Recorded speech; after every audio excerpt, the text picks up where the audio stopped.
Hey there, and welcome to Fedora Podcast, episode 28. I'm your host, Eric the IT Guy Hendricks, and joining me, you're becoming a regular. We should see about getting you a raise.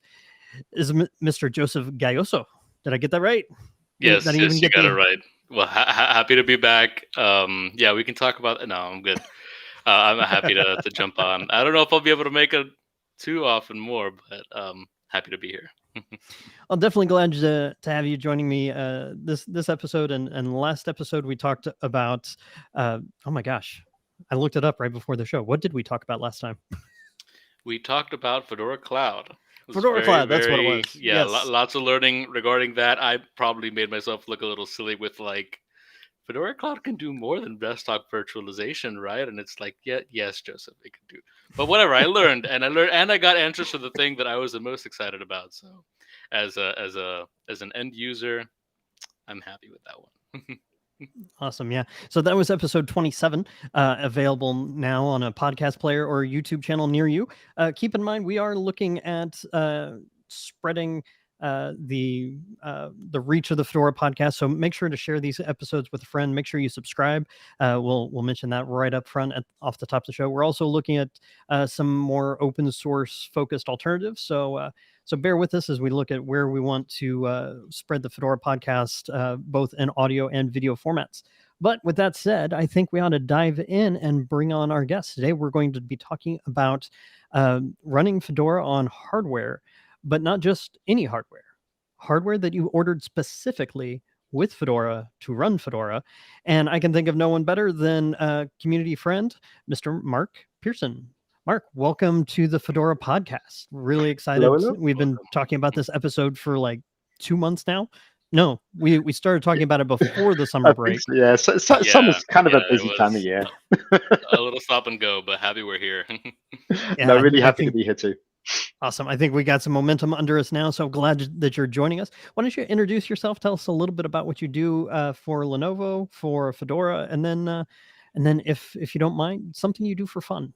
Oh, sure. Okay. So yeah, Mark Pearson. In case it's not obvious from the writing underneath my on my screen.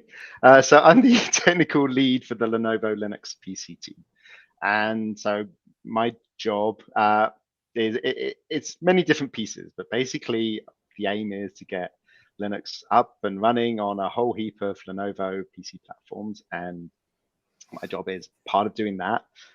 Initially, sort of like mostly working with communities, like people in Lenovo didn't necessarily understand what was involved to do desktop Linux on that. So I was interacting with that, but increasingly doing more sort of like advocating within Lenovo, explaining how we have to do things, how the next process works, and helping to provide some mentorship internally, building up some Linux skills internally, so we can do more. Uh, Helping out customers, debugging issues, making sure they go off to the right place. And every now and then I get to do a little bit of coding for fun. So that's kind of what I do. The second question was, what do I do for Fedora, if I remember rightly? Mhm. So, a lot of it is very selfishly through the Lenovo program. So obviously, mainly interfacing as the Lenovo, the Lenovo point of contact for the Fedora community into Lenovo, so that hey, you guys can come and say we want to find out what's happening or what you're doing, or you know, getting involved if whenever the council or one of the work groups have questions, do that. So it's mainly as a point of contact. I do periodically do merge requests, try and get patches for support that's landed upstream and get it brought into Fedora a little bit earlier. If you're not aware of particularly the kernel, this tends to be, but it takes time for a patch to make its way through the open source process to make it up into Linus's tree and then back down to distro. And we work with Fedora. If there's something that's going to be needed for a platform, as long as it's accepted upstream, then we can help to bring that in a bit quicker. So that's my little technical contribution, which again, got to keep myself happy, right? Um, and I try and help out with the test days as much as I can. I don't think that I have a lot of laptops. I have a stupid number of laptops, and so just try whenever there's a test day, I try and make sure I run it on a range of the different ones to try and change. I think from a Fedora piece, that's probably it. And then last question was fun. What do I do for fun? So I like the outdoors. So try and spend as much time outside as possible. My passion is in the winter. I live in Canada. I live in Ottawa, just south of Ottawa. So we have a lot of snow, and I really like cross country skiing. So that's the thing that makes me happy. That's my happy place. I will disappear off into the woods and go ski for hours. In the summer, it's a bit difficult. There's not so much snow. I imagine so. So I've been cycling. They're my fun things, and I've got two kids as well, so they keep me busy. So Oh, there you go. Awesome. So why don't we dive into today's topic? And in fact, we already have the obvious question about where can I go and get Fedora on Lenovo. So we'll circle to that here in a minute.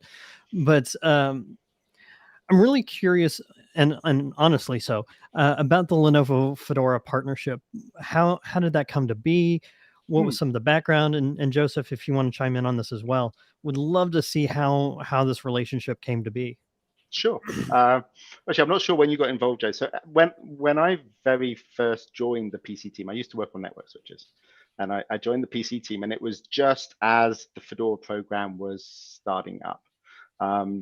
So we already did a Ubuntu certification preload program, and we did the Red Hat certification program. So we knew the Red Hat engineers, and I don't fully know the ins and outs of how it actually started, but I know Christian Schala, Matthew Miller, and then my boss at the time had a discussion about doing a Fedora preload. And a Fedora preload makes a lot of sense. Fedora is a great distribution to put on new hardware. It's the fairly fast moving aspect of it is perfect. So I remember quite early on, I think it was one of my first visits to the States to sort of see my boss and team. Then I met up with Matthew, and we went out for curry and kind of hashed out basically on both sides what the expectations are. And it's very important for us in Lenovo to make sure that we were doing something that worked for the Fedora team. We didn't, we wanted to make sure that, and that's why we have the agreement that we're not going to modify Fedora, take Fedora unchanged. We add in some Lenovo documentation and we do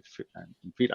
And that comes with other challenges, which we can get into if you want, but that's kind of where it started. And I think 20, what was it? It was three and a bit years ago, 2020, maybe 2019. Anyway, I have the date written down somewhere. I did look it up.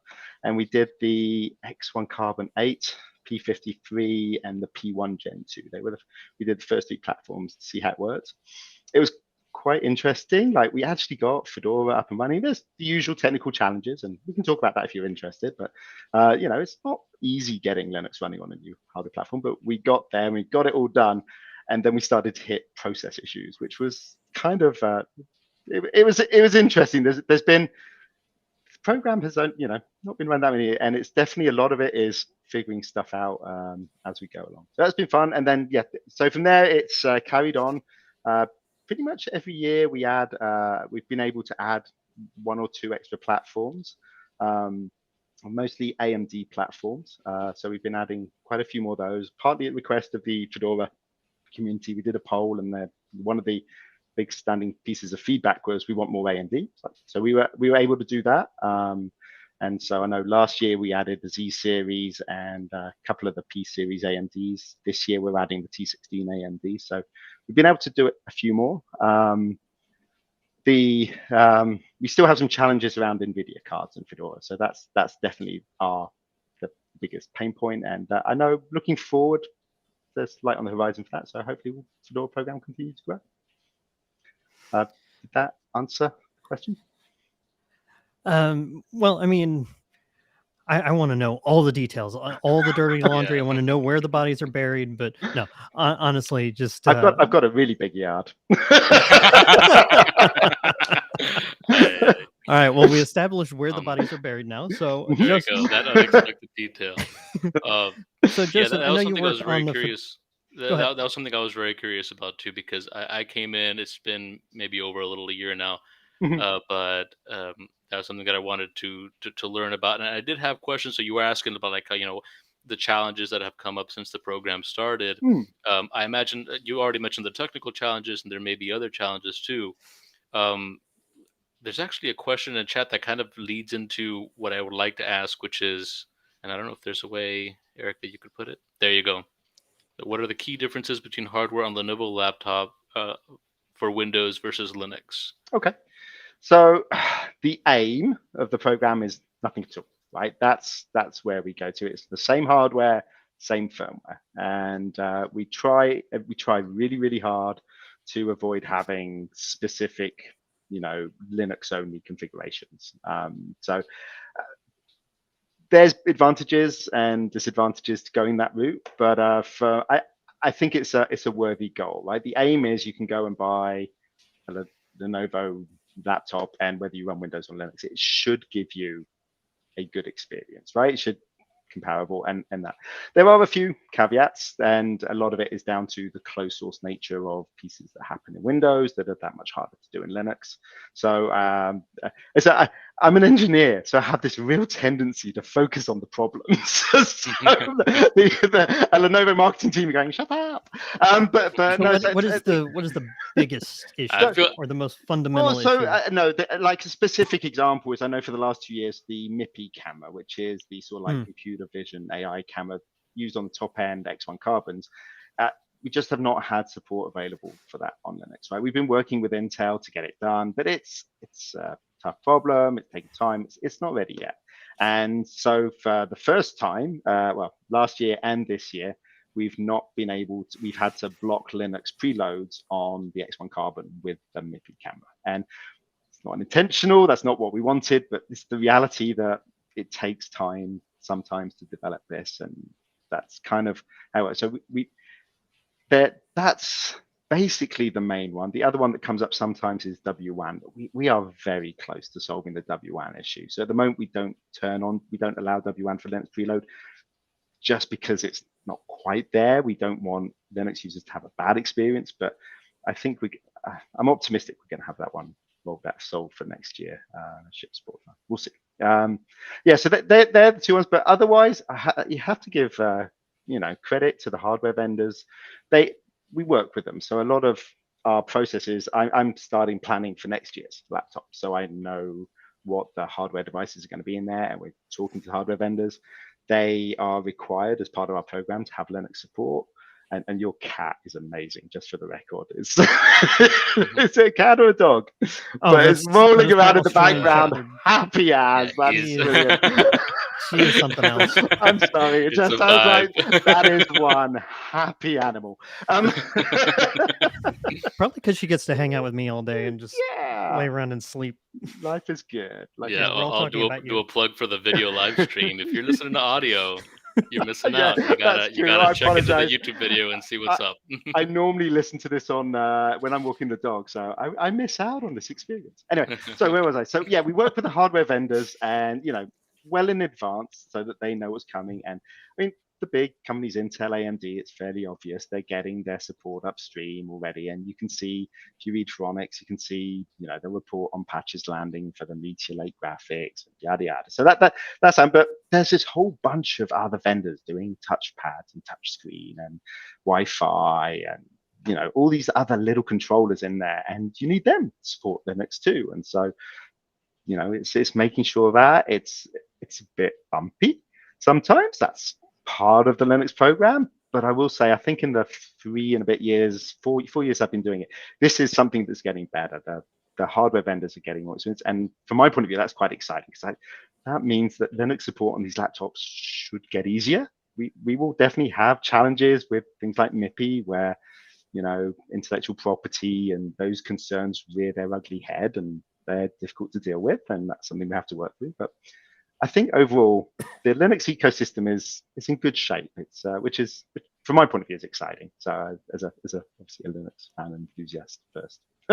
Absolutely. Well, from a consumer perspective, a lot of that doesn't show, to be honest. I've run a number of platforms using Fedora Linux. Most recently, I've got a X1 Carbon around here somewhere. Yes, which one? And it's It's a couple of years old now. I was issued it by my employer and ran Fedora Linux on it from day one. I've done in-place upgrades. I used the firmware updating tool and keep all the patches up to date. And honestly, it has been a fantastic experience. That's good. I've got an Asus Republic of Gamers laptop that's got an NVIDIA graphics card and a higher end AMD CPU, but it wasn't built specifically for Linux. And I've had nothing but issues between the AMD CPU and then NVIDIA GPU. So having the right hardware platform and having the right partnerships, and as you mentioned, working with the community in order to identify those bugs, push them upstream, get them resolved as quickly as possible, and then back downstream into the hardware platforms itself. You honestly, your team makes this look really easy. No, really. My hair didn't used to be grey. Sorry for you podcast listeners. No, it's a really valid point. One of the things that I know I'm finding interesting, because I should be clear, we don't do all Lenovo laptops, and I hope eventually our program expands and includes more. But we do ThinkPad, ThinkStation, ThinkCenter, and ThinkEdge. That's kind of a little bit unique. So, but yeah, I know I have lots of people wanting to run on Legions, on IdeaPad, and that series, and those are not part of the Linux program. And let's give credit to the Linux community. They make Linux run on there, but it's really interesting how many issues are in the platform firmware, and I think it's where programs like ours are important. So yes, helping push hardware vendors is good, but there's a lot that happens in those ACPI tables and in the BIOS firmware, and that's just the sad fact of life. It's as an open source enthusiast, it's not ideal, but yeah, that's where you need the vendors to be involved, and I think it helps. I think it helps show that Linux's demand is real, which I think is important. So that helps. We have our program, competitors have a program, and there's a reason, right? There's demand out there, so that's important. For sure. So you mentioned producing additional hardware platforms with that pre-built support for Fedora. What does that process look like from identifying a hardware platform, whether it's a ThinkCenter or an X1 Carbon, to testing out Fedora? Sure. What does it look like from decision to there's actually a platform out the door? All right. So firstly, just wave your hands if I start babbling, okay? Because this is where I can get, if I go too much. But so as I mentioned, I'm starting right now gathering hardware specs, and so we will gather those, and we will work with the Red Hat engineers and Canonical engineers under NDA to make sure that they know what's coming, and obviously working with the hardware vendors to know the requirements. So that's the starting point, and then things bubble along quietly, and so we get the very first hardware prototypes. The Linux team don't actually do a lot with the very early ones. We found our experience has been that there's just too much instability, too many firmware issues been fixed that it's of limited value. They need to get the platform somewhat stable. We do get a few of them, but sort of like the key platforms, so that we can get some early testing on. We've started testing on a couple of next year's platforms very early, just to get an idea of where we are and to be able to go to Intel and say, hey, you got graphics drivers issues, or AMD, you've got some, whatever. And those are not specific examples. I'm making those up. But so after the early prototypes, which we have the main prototypes, we call them SITs. So we have those kind of the prototype level. That's where our program really kicks in. So that's where we get hardware samples. We'll be sending some off to the Red Hat lab and engineers. We're sending off to Canonical. We're sending off some to the hardware vendors.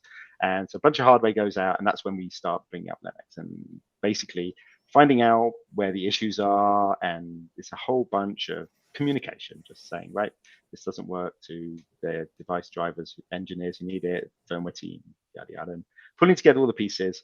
And so by the end of that, we should be in good shape. We should actually have something we can run, and we hit the pre-production hardware, we call SVT, and we do another round of testing on that. So that's where we start to do the certification process for Ubuntu and Red Hat, and with Fedora, that's where we will start to do our QA testing. So the way Fedora doesn't have a certification program, so we kind of have we've developed our own internal testing program that we do for Fedora that essentially makes sure that the QA team gets it, they hammer it and make sure there's no issues. If there are, then I have to go and make sure that they're fixed upstream, and then I have to work with, Razor Bugzilla and Fedora and get the fixes pulled in and all this stuff. So when everything's ready to go, I think, no, maybe not. I go off to the release engineering team. And if I'm really lucky, I get to just take a release image, like Fedora 38 release image. If I'm really lucky, I get to just take that and go, ta-da, Fedora 38 release image, here we go. Chances of that happening kind of small. The timing is rare. I think it's happened once, maybe twice. But usually what happens is we go to the release engineer and say, can we have a new image based off the latest? So you've got Fedora 38, and then you'll have had fix. And so we like, can we get an image built with these fixes in? And they do it because they're amazing, and they do it and they give it to me, and then it goes off to our QA team. They will do more sanity checking, make sure it all works. We do energy certification, which is actually really interesting, very painful, but to make sure that all the, that you're not burning watts and that you're sleeping properly, it will catch any suspend resume sleep issues there, and to make sure that your numbers are within a certain envelope and industry acceptable. And because we have Energy Star on Windows, we use the same hardware, going back to your earlier question, we have to do the energy certification on Linux as well, which is good. That means you're getting a product that is going to work. Once that is all done, we build our preload image that goes off to manufacturing, and it's all ready and done. And then we have to go to the web teams and say, could you please put Linux up on the website? And I suspect we're going to be talking about that shortly. So yeah, that's the process in quite a long, twisted nutshell. Did any of it confusing? Any questions? It all makes a lot of sense. And it's good to have that perspective. I think between that and then you talking about the hardware vendors that you work with, it really goes to show that when we say like, oh, just get support on my computer, I want to run X hardware on Linux, just make it happen. It really, when you kind of showcase, look, these are all the steps that are involved, it really demonstrates it's not an easy process. There are a lot of moving parts.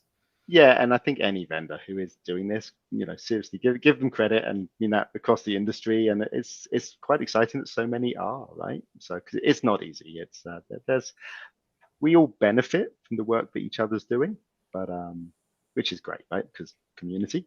But yes. Yeah, very happy for that for sure. Now, one of the things that I've come to love and also respect about Fedora users, especially those that will go as far as like joining the Matrix space or the Fedora discussion board and get engaged with the community, is that a lot of those people are very, very conscious of things like privacy rights, things like dedication to open source, not a lot of proprietary blobs in what they're using. So Fedora, I guess what I'm saying, it has a very large population of very idealistic people.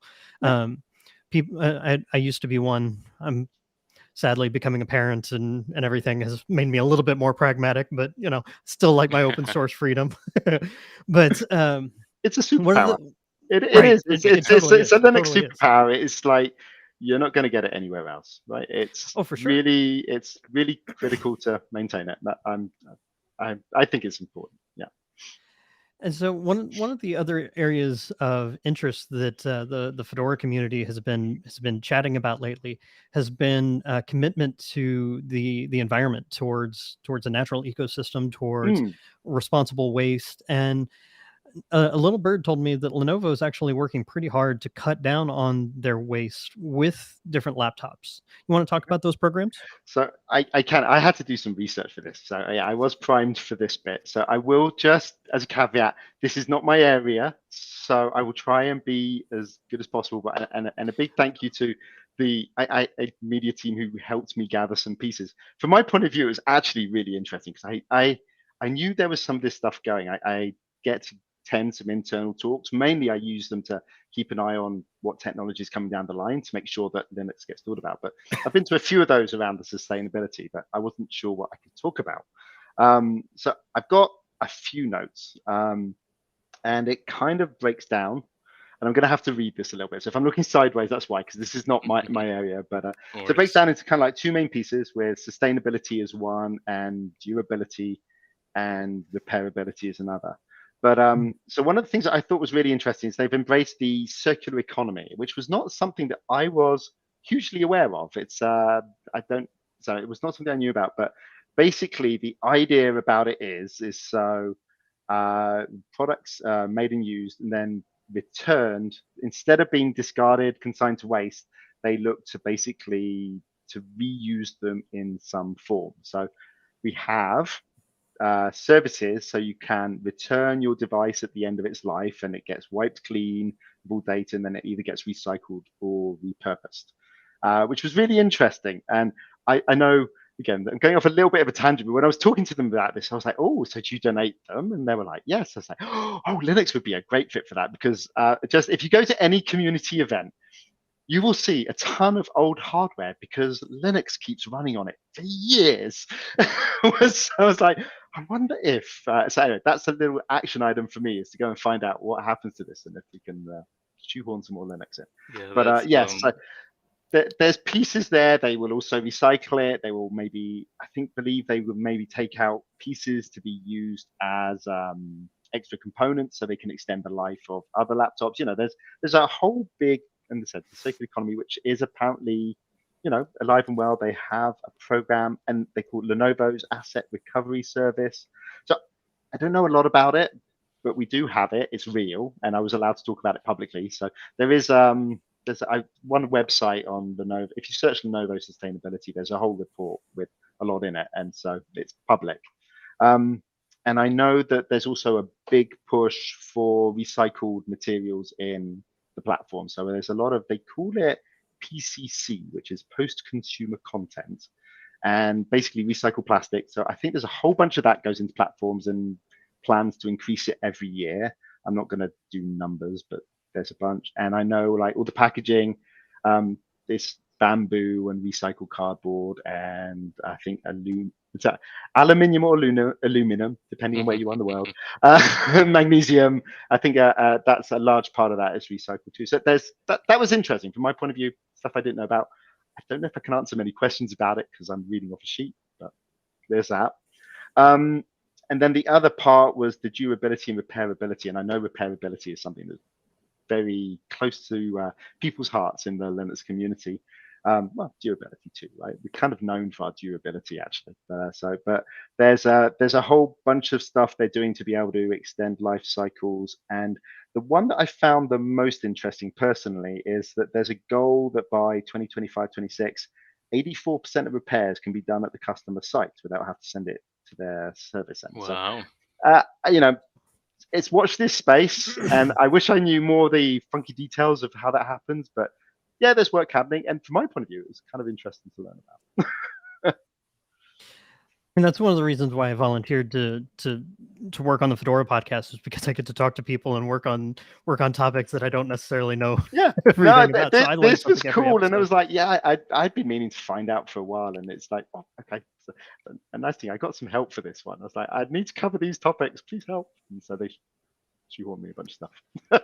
Well, and Mark and his team were incredibly responsive as Joseph and I were prodding him for topics and things to discuss. So it wasn't too bad, right, Mark? I mean, we didn't rake you over the coals or anything. So if if you have a topic for Fedora that you want on the podcast, just reach out to the Fedora marketing team. We'd be more than happy to talk with y'all.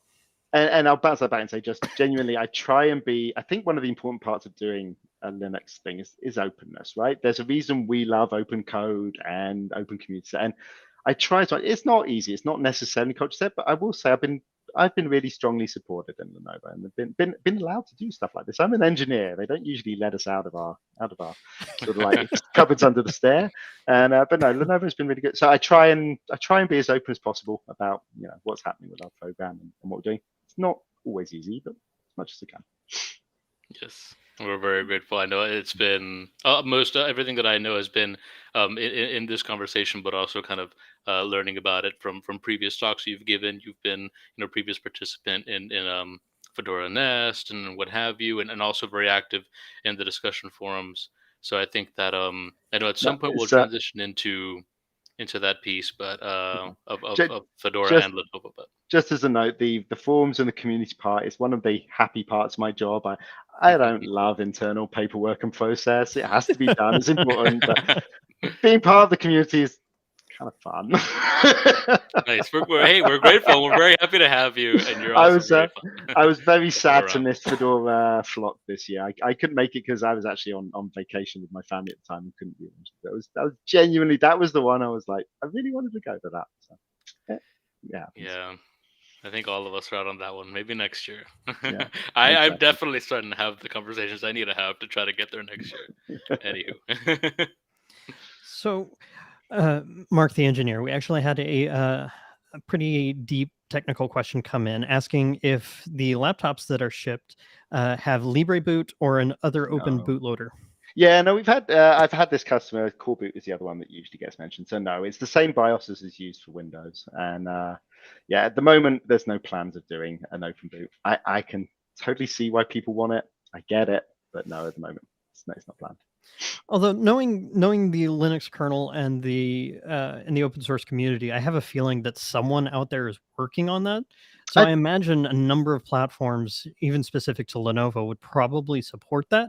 It's just not something that Lenovo as a manufacturer is providing out of the box. So it Right. may still work, Tester. Yeah, But I don't know. I know there's some really, really smart people who work on that stuff, and kudos to them. But yeah, it's not something that we're doing. I'm one of the most basic people when it comes to running a desktop or laptop. As I long as my used stuff works, I'm a happy. long time ago. I used to work on the bootloaders for PowerPC based network switches, so I know how much work it is. But yeah, that was many years ago when my hair was not great. All right, Joseph, I want to put you on the spot here because you've been flying a little under the radar. And so I'm going to put you on the spot, and we're going to talk about the relationship from the other perspective. So we have this partner in Lenovo, and I am in love with Lenovo because I run Fedora, I work at Red Hat, and I'm around Lenovo products all over the place. But I know that Fedora is not just a gimme, gimme, gimme. The Fedora community does not have the attitude of we're an open source project, we're an open source community, so just give us all the handouts. So I know that Fedora does a lot of work from a marketing perspective and from a community perspective to even give back to Lenovo. You want to talk a little bit about that relationship? Sure thing. So, yeah, that was something that became a very intentional focus on the marketing team around March. So I knew, like I mentioned before, I came into the Fedora project about a year before, just because I thought tech is cool and Fedora is neat and it has secure boot, so it's the one I went with. But in growing that, I did see Lenovo's presence beforehand. I assumed that there was some relationship or collaboration on the technical end, but I wasn't sure how much more there was or if there was room to do that. One concern that does come up within Fedora is, we want to emphasize that this is not, Fedora is not a business. It's an open source project. We're a community. Decisions are arrived at together. And that can chafe a bit with some maybe tendencies that might sound too salesy or what have you. So actually, from my end, even though for the whole time I've been working on the marketing team, I did have a desire to see like, hey, if I hear that there are laptops that you can buy from Lenovo with Linux installed, but I don't see that talked about too much, and I wasn't sure how much we could talk about it because of Fedora's culture. Then March comes around, and the Fedora Council starts talking about the 5-year plan that we're trying to do, the Fedora Strategy 2028. And one of those objectives that we discussed was very explicit. So the objective is literally Fedora Linux is available pre-installed on more systems from more vendors. And the impact of that we're looking for is reduced barrier to entry, let some more people try Fedora. So that's very specific language that we're trying to commit to for the next 5 years. So I got very excited. I jumped into it saying like, well, yeah, from a marketing perspective, we could be doing all these things, which I'll get into now. And the whole community was like, yes, let's do that. Like, why aren't we already doing that? Which I was very excited about and very pleased for that reaction. So one of the things that we did as part of doing that for the marketing perspective is, look, we have to have that kind of communication with Lenovo directly. So that led to a fun Lenovo Fedora world domination plan.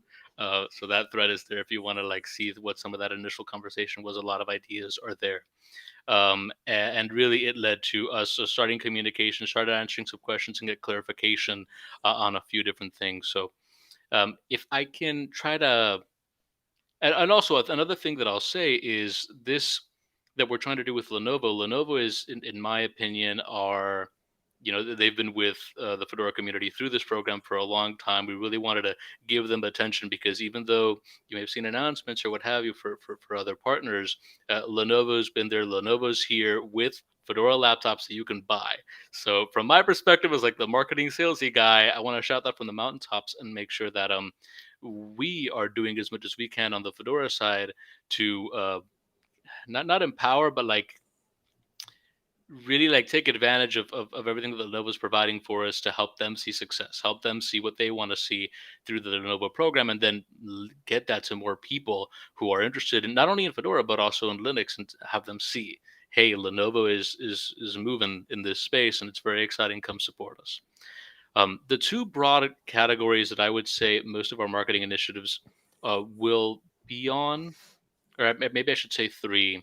It would be uh, support through social media, which we are working on. That's part of a broader initiative on just in general. We are trying to have more active social media presences in a more sustainable way, because that's been a challenge in the past. The second pillar I would say is kind of trying to be a liaison. I know, Mark, in your case, you've been around, so you know a lot of folks to talk to, and you mentioned you listen to the podcast. So that's something where, if in your case you may know, but if there are other areas where if you needed to get connected to the Fedora magazine, or if there was something community blog oriented, or the podcast, or the YouTube channel in general, we wanted to make sure that when it came to any other areas of Fedora that involved content production, that we explored those opportunities and get something going, seeing if anyone is interested to help there. And then the third piece is uh, kind of getting to the question that folks have been asking about in chat, which is finding Lenovo laptops. So that it basically, what we are trying to do is provide a pay a web, I say web yeah, we want to have a web page basically that says, if you want a laptop that ships with Fedora on it, here's the website and you can go there and find them. And this would be our easy way of lifting up a lot of the Lenovo Linux configurations that are out there, the ones that come preloaded with Fedora. One of the challenges that we saw as part of that world domination discussion is there were a few configurations that were available, but either they were available only in certain regions or they weren't available yet. It was something that was still being developed. And even then, some folks would have, this is something I'd heard from like even my year from before, it'd be challenging to find the links. So that's part of the evolving relationship that we have between Fedora and Lenovo. And as part of us wanting to make sure, like, hey, and as far as you're able to go, Lenovo, we want to do what we can to push the other way ahead, and that's the idea behind that. As it currently exists, it's a table that we completed, and right now it lives in Fedora discussion. There's three broad categories where the device should either it ships with Fedora, it specifically does support Fedora, or it's Fedora friendly. And so, what's the logic behind that? The logic behind that is somewhat obvious, right? But if it ships with Fedora, it ships with Fedora. But specifically, it means you can buy Fedora Linux from the vendor, and it's been tested so that it's going to give you an experience that it should run well. If it supports Fedora, that it kind of has two situations in it. One of them is, this is somewhere where maybe the partner isn't shipping Fedora, but they do want to support Fedora, make sure that it is working. So there are some folks who exist in that category, and where the vendor has kind of put their name saying, yeah, this does support Fedora, even though if we're not shipping it. But another category that exists within supporting Fedora is the stuff that Mark has done the work. It does run with Fedora, but maybe there's something going on where the configuration to get it available on the web store, that's not available yet for whatever reason. We still want to point folks to those devices, so that's where those devices would live. And then the logic behind, which, to be honest, Mark, you could correct me if maybe this is stretching it up. I did want to come up with a Fedora-friendly category, which is basically something that maybe Lenovo hasn't put their name on it, saying, yes, we have tested it to run Fedora. But in these cases, these are devices that have been approved for RHEL. So the idea there is, if it runs RHEL, I don't know, you could give Fedora a shot. It should be all right. No, I don't no. know. Mark, what are your thoughts for that one? No, absolutely. And so the way our Linux program is designed is everything is upstream, right? So honestly, my aim is I want anybody to be able to run any Linux distro. And, some are easier than others. And Fedora is basically, from my perspective, one of the easiest to get running on platform. But yes, so any of our platforms that have been Linux certified, be it with RHEL or Ubuntu, should work very well with the Fedora. I've run Fedora on virtually everything that I have, everything. And the only caveat that I will offer is NVIDIA card. Depending on your generation NVIDIA card, you may need to go through some hoops to get the NVIDIA driver installed. Yeah, which is I think fair for a lot of folks that have been following here. So that list that we linked to, which thank you, Eric, for showing it on screen, it does currently live in this discussion page because it's something that really was for the purposes of getting out there so that we could talk about it in the community. But the next step is to migrate this over to Fedora Docs, so it would live there and still be marketing maintained. So that list will grow with other options as they're available. I actually mentioned to Mark earlier that I think merge requests that'll be facilitated through there, so that we can collaborate more closely there, as opposed to what I have now is not an ideal solution really. And then the third phase, which the websites and apps team is kind of on the loop on, is to do the actual website piece. So that wouldn't be for everything. If you saw the list, you saw there's ships with Fedora, supports Fedora, and then a long list of Fedora friendly. So really, in that case, I think the list, the web page that we're looking to develop that can make it very simple to find the links to these configurations would be emphasizing what ships with Fedora first, and then maybe secondarily, and maybe I don't know how to be, maybe de-emphasize or something, but lower down you'd find what supports Fedora, and then maybe we'll have a link at the bottom that just points you to the Fedora documentation, because I do think that that page on Fedora Docs will be the source of truth, and that'll inform the web pages that gets built and updated over time. So that's the one that I'm very excited for, because it helps to just make it very easy if you're looking for a machine. If you want to buy your Lenovo laptop and you're like, hey, I hear that, like, where's my Fedora Lenovo? I want to buy it. We could just give you this link, and there are all the options for you. It's still a work in progress, but we're getting there, and we're grateful to be to where we are now. So I don't know if you guys have any comments there, but I can keep on going on other things. Well, it's been interesting because there's been a bunch of comments coming through on the side about how hard I have been. I was just trying to get it all in a coherent way. No. Sorry if I missed any comments. And so yeah, I know I had if you don't mind, I will respond to those, but I will just say, a big thank you to the Fedora marketing team, because it's awesome. So I'm an engineer. I don't have a marketing budget, and I know it's something that we have been missing. On our side, we do all the technical work, and we have not done a job of marketing or selling it. So, but it's been really fun to work with the Fedora marketing team, and very welcoming, and yeah, great, thank you. So on that. So, but I know there were a few comments about it being a scavenger hunt and it's really hard to find. And absolutely, yes, I 100% agree. So just to explain there are actually technical reasons for this. So and this is obviously Lenovo specific, but every geo has their own web team, and it's up to the web team if they put them online. And that in itself is a challenge, and that's something which I think we have to do a better job of basically showing there is Fedora demand, right? They are very much focused on if they're going to ship laptops, that's what their job is. But what's been really interesting is, so initially we had the most success in the US, but the US takes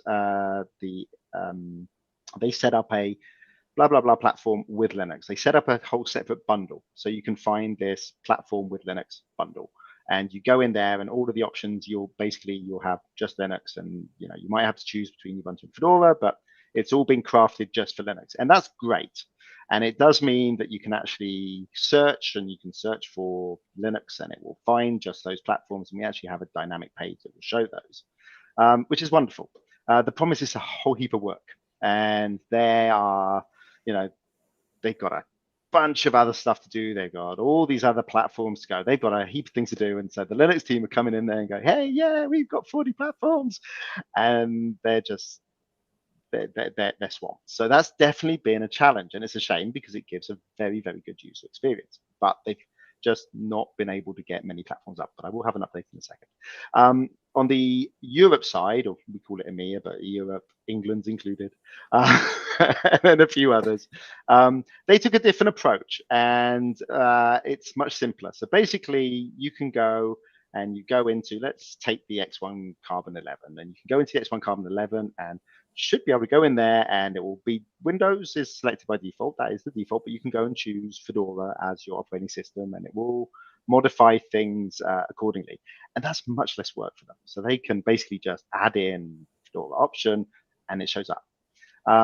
There are a couple of downsides. The user experience is not as good because there are a few limitations. We talked about the MIPI camera and WWAN, and there's a few Windows specific things that we don't want on Linux. And so if you configure a system and then change the OS, you might get an error message. So there's a few usability bumps that honestly, as Linux users, I think we can accept. And the other big downside is searchability is much harder because of the way the website works. And this is outside my league. You can't just search for Linux. So you have to know that the platform has it, go into the build your PC, and then choose it. But there's no good way of searching it. And it's a limitation. So I've been looking into how we fix that, because if I can have the EMEA ease of them putting up, I don't want it to be a lot of work for them. I want them to just be able to go, bang, Linux is available. If I can fix it so it's searchable as well, that'd be great. So we're looking at that. But that's just to explain some of the questions about why is it hard to find. Just a little lift behind the curtains so you understand what's going on. Yeah, and it's a good point too, because in some respects, I would like for this. It's kind of like a little database that we're trying to develop, but I think that the goal, and for us kind of supporting it as far as you can. I hear that of the marketing team or the media team having to work to try to turn on these platforms on the website, and that can be a challenge. So that's in my mind part of the value add for the Fedora project is trying to smooth out those areas where there would be a challenge, because there are more things going on than just shipping a laptop with Fedora. So I do see that as an opportunity. But over time, as you're doing that work, then the listing for Lenovo's that ship with Fedora becomes less and less this kind of this thing that we need in order to get the word out for, hey, here are the places where you can buy Lenovo with Fedora. And it becomes just an additional place where maybe someone's on the regular Fedora website, they click on our hardware partner link, and then they happen to see that Lenovo's there. But otherwise, if someone knows that Lenovo does ship with Linux and with Fedora, they have, it's innocuous for them to look it up and be able to do that. So in some respects, it's almost just a stopgap. No, it's very cool, and thank you for doing that. So to summarize, it sounds like the best place to go for a regular Fedora user to go and get a hardware platform with Fedora pre-installed is that discussion thread that we've got linked to find what platforms are Fedora native, and follow that link out to the Lenovo website that lists that platform. Yeah, and the only caveat I'd need to say is that I know, like, for the ones in Europe, we can't list all the countries done. So it might have a link to the UK or France, but just change it for your country. And I think I know. So we have a US one to add, which is not on that page yet. But I think we might add the US ones maybe separately, just so that you have a Europe and a US, but just because they are handled differently. if that's okay. Yeah, for sure. Or if Yeah, and I know that what'll be nice about switching over to the documentation once we have that set up, which it should be easy. It's just GitLab is scary for me. Okay, guys, I just have to do it. But then on that page, we'll be able to spell out a lot more about like what do the categories mean and the caveats for different regions, and some direction on interpreting the table, so that folks know what they're looking for. But that was very exciting. I don't know if you had any more to share on that specific US configuration, Mark, that you wanted to share. No, so it's literally breaking news about an hour before the podcast. So the X1 Carbon 11 is finally online in the US with Fedora, so it's there. Don't buy it today because Oh. I'm not sure if I'm allowed to say this. No, because I looked at it and I was like, hey, it's the sale on Windows it's a bit bigger. Why is that? And they went, oh, it's just because the platform's only gone up. Give them a bit, they're going to fix it. So there will be there's a discount. There's a 40% discount on the Linux one, but there's a 45 on the Windows. So you should see that. So they told me they're going to fix it. They told me. So don't send me hate mail saying why is the Linux more expensive, because it's just reasons. It's not deliberate, and it will fix. But yes, so that's available on the US. Finally, we do have some other platforms rolling out now. They are not the Fedora preloaded ones, and maybe I should just cover, because I know there's a question about the X13 Yoga there. But the US has definitely been slower this year for getting platforms up. It's been, and that's something we'll work with them on, and it's just work, time, effort. So. All right. Sorry, I was over here writing down like, don't post about the US one, just not yet. We confirm that piece, and then we'll be good. Hey, you know what? In my mind, to give a little insight on the thought process behind marketing content, like social media content, you just gave me an excuse to have a separate post about Lenovo. Oh, there you go. That's we have one about the podcast, and then later on, I have one to be like, and here's the laptop. So I'm happy. We're good. And it's very exciting and super timely. Yes, no, I was going to say, it was like, I knew it was coming, and I was like, can you guys get this done before 5 p.m.? And they were like, try. And I was like, oh, they've done it. Which is that's awesome. Thank you to that team. Thank you. Thank you to the podcast. I was going to say, I've not been able to say this before, but you heard it here first on the Fedora Podcast. You did, just yes. Don't click buy now just yet. Well, unless you've got money to burn. You could. I guess I'll jump off of that to piggyback on. So another piece, like we're excited for this initiative, not just because more Linux preloaded on laptops, but also because it is. I know for some of us who are using Linux, we do think of it as an extension of advocacy for open source, and especially when we think about Lenovo and the business needs and what have you. I'm going to put on my sales hat again and say, like, look, we want to send a demand signal, all right? We want to communicate that folks are interested in laptops that support Linux, and a good way to do that is buy the laptop that already ships with it. So I want to start talking about that, and you may hear that a little more in marketing messaging, because this is the way that shows in a concrete way to our hardware partners that not only is it valuable for them to be supporting Linux, whether it's through whatever, whether Ubuntu or RHEL, like you said, a lot of it is upstream, so it helps out folks. But with Fedora specifically, you want to see more Fedora hardware, buy the Fedora preloaded laptop. I know, and it's I'm not a marketing person. It's a conversation that I find very awkward, honestly. Really? So, but yeah, no, it's true. So yes, it's massively appreciated by the Linux team when anybody buys any Linux preload, right? It is a very strong signal, and it helps. So we have a strong, just set the scene, like enterprise Linux usage is doing very well, and it's kind of nice you guys working companies support Linux, but seeing a lot more enterprise customers looking for Linux, so that's helpful. But on the consumer side, it's it's a little bit softer, and it's important to send. It's not me. I'm not the person who needs to know, but it's important to send that signal so that they can see that Linux demand is real, and Fedora as well. So that's good. I will, as a note, there is people can tell me, the problem is I'm biased, and everybody in Lenovo knows I'm biased. But there is, there's a contact us thing on the web page. I think I pointed to it. It's kind of small in the bottom, but if you can't get what you want on your system, it's worth letting them know, right? If the web team see, I know somebody pulled out the X13 Yoga, they see a whole bunch of requests for the X13 Yoga and it's not available with Linux and it should be, or it's worth letting them know, because if and don't abuse it, only if you're genuinely interested, because if it's a bad signal, then it doesn't help anybody. But yeah, I think that's worthwhile. So send all of your emails to Mark at Yes, Lenovo. honestly, and, that's fine. I had so we do the Fedora page is excellent and it's really good for targeting Fedora ones, and I will be helping keep that up to date when we do a new Fedora release. But we do also have www.lenovo.com/Linux, and on there, whenever we complete a preload, it goes on that page. That's useful. I've had a few comments, bits of feedback on the design of it. We've improved it, but it's still not great. But you should be able to find. You need the www in front there, whoever just put that in. But yeah, it's you should be able to find the systems which have been tested with Linux. And the last one is, yes, so we're on Fedora Podcast. Everybody loves Fedora, but the Ubuntu certification, from my point of view, is as much of it is, we get a Ubuntu preload, but it does help show Linux support. So the Linux team appreciates it. If you can't buy Fedora, if you buy Ubuntu, it's better than no OS. No OS does not help Linux support at all, because from I know it's a bit cheaper, but we really appreciate those Linux sales.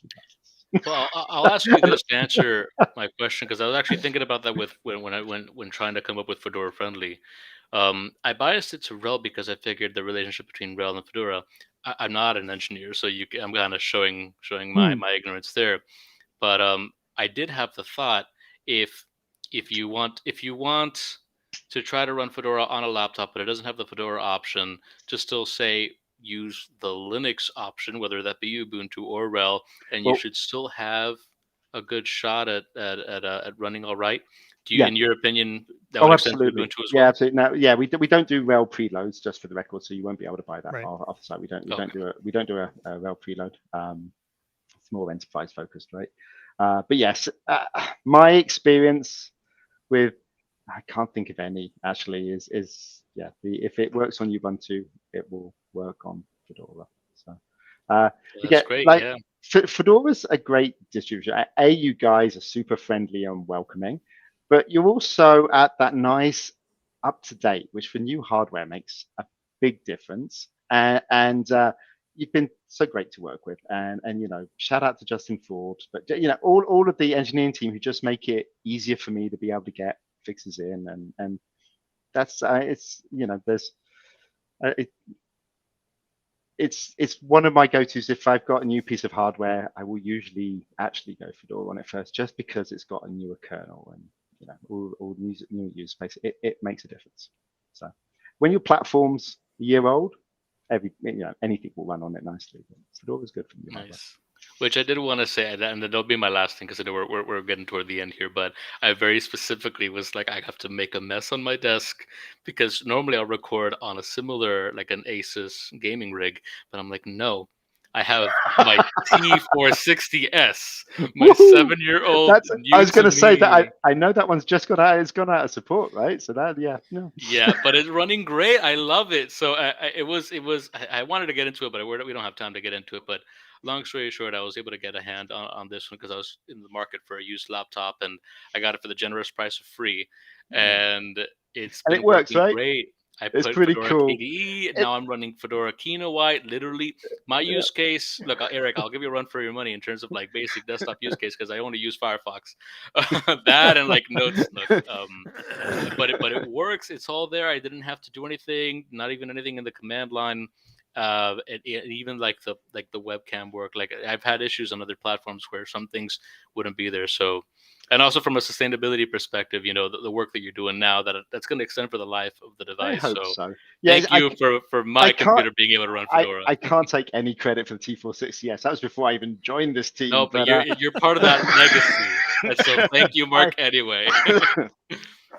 Thank you, Lenovo. So I just wanted to mention that, because I really I hooked up everything. It is kind of cool how long they keep going. So, and it's my stack of laptops, there's a few of them are getting older, but they still keep going, and it's good. So I'm going to push my luck here and ask you one last question. Are there any announcements or anything we should keep an eye out for? I mean, we had the one today, and I was going to if the say the answer is H1 no, that's Carbon 11 fine. doesn't But count. no, that's old news. That happened like Oh yeah, an hour that's ago. fair. Yeah, no.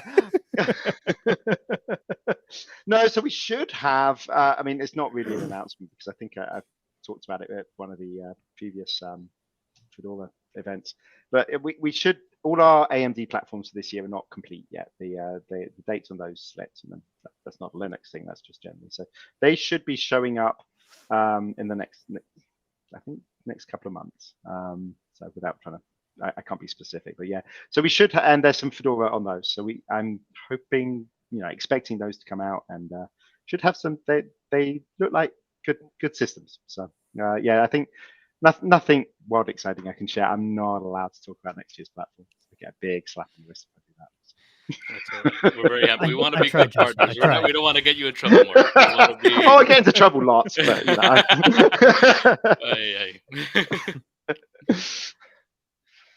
So Joseph, any closing thoughts as we wrap it up today? No, I'm very excited about this. I'm glad that the Fedora community is so behind the initiative. Hopefully we'll continue to work on this space, start seeing more content when it comes to like the marketing, repeat visits on the podcast or in other spaces, so that folks can get the word out.